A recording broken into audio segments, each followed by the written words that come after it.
கடவுளுடன் காலை வணக்கம். புனித மத்தேயு எழுதிய நற்செய்தி 18ஆம் அதிகாரம் 21 முதல் 19வது அதிகாரம் 1 வரை. அக்காலத்தில் பேதுரு இயேசுவை அணுகி, ஆண்டவரே, என் சகோதரர் சகோதரிகளுள் ஒருவர் எனக்கு எதிராக பாவம் செய்து வந்தால் நான் எத்தனை முறை அவரை மன்னிக்க வேண்டும்? 7 முறை மட்டுமா என்று கேட்டார். அதற்கு இயேசு அவரிடம் கூறியது, 7 முறை மட்டுமல்ல, 70 தடவை 7 முறை என நான் உனக்கு சொல்லுகிறேன். விண்ணரசை பின்வரும் நிகழ்ச்சிக்கு ஒப்பிடலாம். ஓர் அரசர் தம் பணியாளரிடம் கணக்கு கேட்க விரும்பினார்.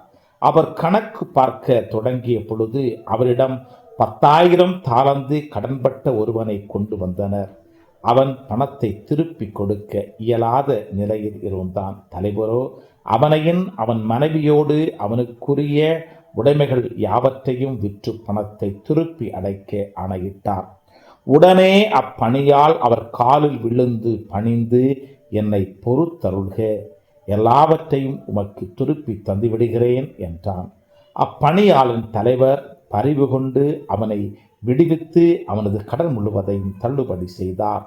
ஆனால் அப்பணியால் வெளியே சென்றதும் தன்னிடம் 100 தெனாரியம் கடன்பட்டிருந்த உடன்பணியாளர் ஒருவரை கண்டு, நீ பட்ட கடனை திருப்பித்தா என கூறி அவரை பிடித்து கழுத்தை நெரித்தான்.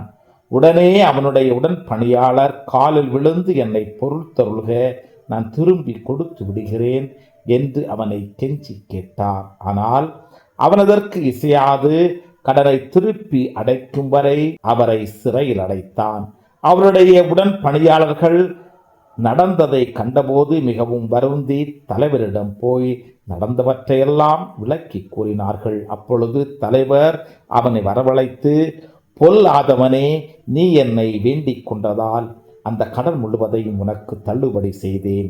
நான் உனக்கு இரக்கம் காட்டியது போல நீயும் உன் உடன் பணியாளருக்கு இரக்கம் காட்டியிருக்க வேண்டும் அல்லவா என்று கேட்டார். அத்தலைவர் சினங்கொண்டவராய் அனைத்து கடனையும் அவன் அடைக்கும் வரை அவனை வதைப்போரிடம் ஒப்படைத்தார். உங்களில் ஒவ்வொருவரும் தம் சகோதரர் சகோதரிகளை மனமாற மன்னிக்காவிட்டால் விண்ணுலகில் இருக்கும் என் தந்தையும் உங்களை மன்னிக்க மாட்டார். இயேசு இவ்வாறு உரையாற்றி முடித்த பின்பு கலிலேயாவை விட்டு அகன்று யோர்தானுக்கு அப்பாலுள்ள யூதேயா பகுதிக்கு சென்றார். கிறிஸ்துவின் நற்செய்தி. இந்த நாள் இனிய நாளாக அமைய வாழ்த்துக்கள். பல பல பல புதுமைகள், பெருமைகள், இனிமைகள் இறங்கிய நல்ல நாள், ஒரு நல்ல நாள், நம் தேவன் தந்த நாள். இது நல்ல நாள், ஒரு நல்ல நாள், நம் தேவன்